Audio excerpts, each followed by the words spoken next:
Na manhã desta sexta-feira, a Câmara discutiu em audiência pública a negligência do Estado diante da população em situação de rua. Presidida pelo deputado federal Raimon, a sessão reuniu representantes de movimentos sociais, órgãos públicos e pessoas diretamente afetadas pela falta de políticas públicas efetivas. Raimon questionou não apenas a garantia de segurança dessas pessoas e direitos à moradia, mas também a forma como elas têm sido retiradas das ruas. Usou como exemplo o caso da Cracolândia, em São Paulo, e outros episódios semelhantes no Brasil, para discutir como essa população é tratada a partir das políticas em debate no Congresso. Depois de uma preocupação, em São Paulo nós temos visto a população em situação de rua sendo sumida. Tivemos um caso aqui em Cabo Frio, que colocaram a população em situação de rua dentro de um ônibus e levaram para o Espírito Santo com promessa de emprego e os caras ficaram lá à margem. Há uma preocupação também, até por conta de um crescimento de uma horda de extrema direita que na verdade acha que pode tocar fogo num homem em situação de rua em Copacabana, como vimos há pouco tempo, apedrejar um outro que está dormindo numa calçada, colocar um chuveirinho para ficar pingando água na cabeça dele enquanto ele dorme. Então é uma preocupação. Nós precisamos de cuidar para que isso não aconteça no Rio de Janeiro, que aconteceu em São Paulo, que aconteceu em Cabo Frio. Segundo ponto. Terceiro ponto, há uma reclamação em relação a um tema que eu sempre tenho falado sobre ele. Aqui na cidade vizinha foi estabelecida já a questão do recolhimento compulsório. Isto está no radar da Prefeitura do Rio de Janeiro? Essa é a preocupação. E por último, um quarto ponto, eu queria dizer para os trabalhadores... Desculpa, deputado, eu não ouvi. O que é compulsório? É internação ou... recolhimento compulsório. Recolhimento compulsório. Porque a gente ouviu, secretária, e assim, a gente ouve tudo, né? Felizmente a gente tem os ouvidos atentos à população. Pessoas dizendo assim que a equipe de abordagem, aí é o que a gente ouve, secretária. Não estou dizendo que é verdade, que não é verdade. Eu estou dizendo o que a gente ouve. A pessoa diz assim, olha, existe uma orientação da abordagem que é assim, olha, primeiro você convida para sair, depois você convida mais fortemente, convida uma terceira vez, e depois você diz assim, agora sai daqui. Eu estou dizendo, eu não estou caricaturando não, eu estou falando que os meus ouvidos ouvem, que os meus ouvidos escutem. Essa realidade é uma realidade porque se eu estou sentado no banco da praça, não vai a abordagem dizer para mim, olha, sai daí, você não pode sentar aí.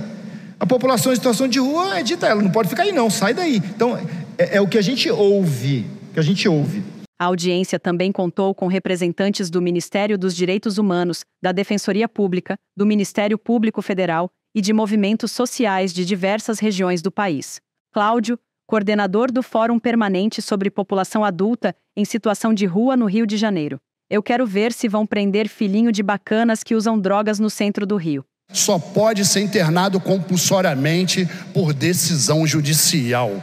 E aqui está dizendo que o poder público fará uma internação compulsória do usuário de drogas em situação deteriorante, alienado e que estiver incapaz para a prática dos atos da vida civil para tratamento médico especializado. Quero saber se vão lá na Gávea, nos barzinhos da Gávea, quando tiverem que o álcool é droga. Quero ver se vai prender filhinho de bacana lá na Gávea, se vai aqui na Lapa, aqui na Rua da Lapa, prender pessoa que está fazendo uso de droga que não pode dirigir veículo. Podemos concluir? E concluindo, colocar aqui que aqui na cidade do Rio de Janeiro, no centro do Rio, o Centropop, uma violência simbólica, o Centropop é localizado ao lado da Conlurb. Algum equipamento público na Zona Sul é localizado do lado da Conlurb. Essa violência institucional não tem CAP, Centro de Atendimento Psicossocial no centro do Rio de Janeiro, e tantas outras violações que já foram faladas pela doutora Cristiane Xavier, doutor Tales, Tânia Ramos, os companheiros que estão todos aqui presentes aqui, que já são companheiros de luta. E ao encerrar, agradecer, foi muito louvável essa iniciativa do deputado Raimon, e só dizer aqui, porque para a secretária, que a gente cansou de encaminhar ofício solicitando audiência, e que ela sabe de tudo isso que foi colocado em relação ao Ciampi Rua, das tentativas do Crivella e do Eduardo Paes de tornar a Lei 6.350 inconstitucional aqui na cidade do Rio de Janeiro. Acho que o Raimon pode dar esse informe também. Várias tentativas que foram parar no Supremo Tribunal Federal e que foram barradas em todas as instâncias do Poder Judiciário, a tentativa de tornar inconstitucional a Lei 6.350. Então nós precisamos aqui nos unir contra a mentira, contra esses ataques e contra essa violência institucional contra a população em situação de rua. Nós não daremos trégua e nós queremos a instalação do Ciampi Rua na cidade do Rio de Janeiro e no estado do Rio de Janeiro. Em forte depoimento, Paulo Celso de Souza, membro do Conselho de Assistência Social e pessoa em situação de rua, afirmou: somos tratados como sub-humanos. A minha formação universitária é a vida. O meu doutorado é a rua. Hoje, eu tenho muito para pedir, que aliás já venho há muitos anos pedindo, alguns anos sugerindo. Hoje eu já estou ao ponto de implorar por tudo que necessito e pelas coisas que nos negam. Temos poucas opções, já se inicia pela falta de um estudo de qualidade. Se é um estudo de qualidade, temos as consequências de não ter um bom emprego. Quem não tem um bom emprego não tem casa. Se tiver um mau emprego, vai morar em um local precário, daqui a pouquinho ele é expulso, perde o emprego. Lhe sobrou como opção a vida da criminalidade,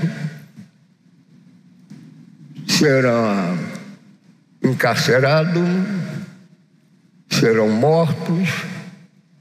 Se passar por essa fase, com certeza morador de rua.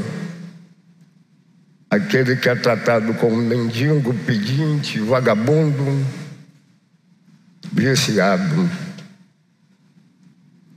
E nem sempre o vício nasce com a pessoa,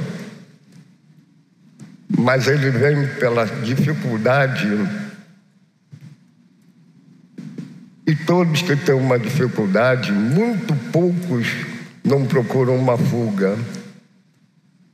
E a fuga se torna droga, álcool e outras coisas mais. Raimon afirmou: quando pensamos na Guarda Municipal Armada, pensamos na população em situação de rua. A Guarda Municipal não pode ser armada. Se fosse eu vereador, seremos 3 vereadores a assinar para que a Guarda Municipal não seja armada na cidade do Rio de Janeiro. Eu quero me solidarizar com o vereador Leonel de Esquerda e com a vereadora Maíra do MST, meus companheiros do Partido dos Trabalhadores. Quando a gente pensa na Guarda Municipal Armada, nós pensamos Jaciara, no camelô, no ambulante. Nós pensamos Elicarla, nós pensamos na população em situação de rua. Nos meus 14 anos de vereador nessa casa, todas as vezes que chegava essa sombra de armamento da guarda, em defesa, eu dizia sempre isso, em defesa da própria Guarda Municipal, eu dizia: a Guarda Municipal não pode ser armada.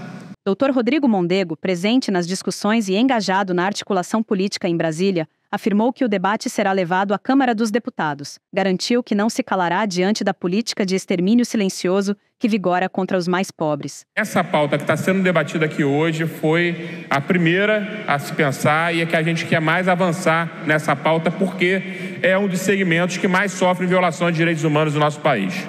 Então, queria dizer primeiramente isso. Segundo, dizer que a gente teve 2 outros pontos também, né, que atravessam também a questão da população em situação de rua.